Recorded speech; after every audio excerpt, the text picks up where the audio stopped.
বুয়েটের একটা ছেলে জয় এবং বুয়েটের একটা ছেলের দিচ্ছে না। গাজীপুরে শিশু আশামণিকে ধর্ষণের ঘটনায় জড়িতদের দ্রুত গ্রেফতার ও দৃষ্টান্তমূলক শাস্তির দাবিতে মানববন্ধন অনুষ্ঠিত হয়েছে। মঙ্গলবার 21 অক্টোবর সকাল 11টার দিকে গাজীপুর জজ কোর্ট প্রাঙ্গণে গাজীপুর সচেতন নাগরিক কমিটির উদ্যোগে এ মানববন্ধনের আয়োজন করা হয়। মানববন্ধনে বিভিন্ন সামাজিক সংগঠনের নেতৃবৃন্দ, আলেম সমাজ, শিক্ষক, শিক্ষার্থী ও সাধারণ নাগরিকরা অংশ নেন। বক্তারা বলেন, শিশুর মতো নিরপরাধ একটি জীবনের ওপর এমন বর্বরতা পুরো সমাজকে লজ্জিত করেছে। ধর্ষণকারীদের দ্রুত আইনের আওতায় এনে দৃষ্টান্তমূলক শাস্তি না দিলে ভবিষ্যতে এ ধরনের অপরাধ আরও বাড়বে।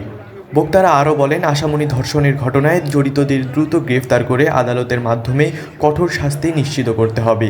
সেই সঙ্গে যেসব ব্যক্তি অভিযুক্তদের আশ্রয় বা সহযোগিতা দিয়েছে তাদেরও আইনের আওতায় আনার দাবি জানান তারা।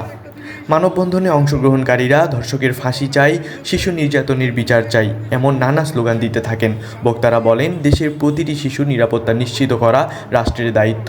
তাই প্রশাসন ও আইন শৃঙ্খলা রক্ষাকারী বাহিনীর প্রতি তারা দ্রুত ও কার্যকর পদক্ষেপ নেওয়ার আহ্বান জানান।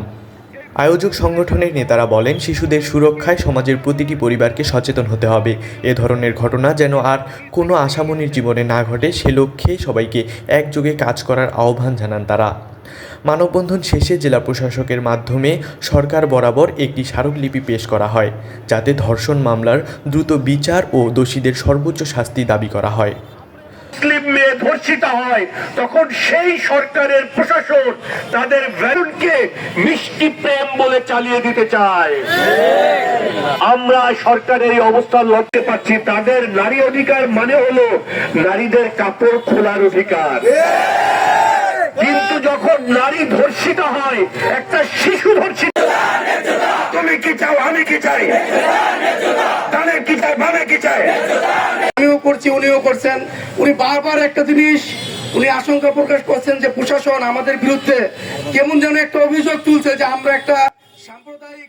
জুলফিকার আলী জুয়েল এর তথ্য ও চিত্রে তাসবিহ আল ওয়াসি, চ্যানেল 21, গাজীপুর।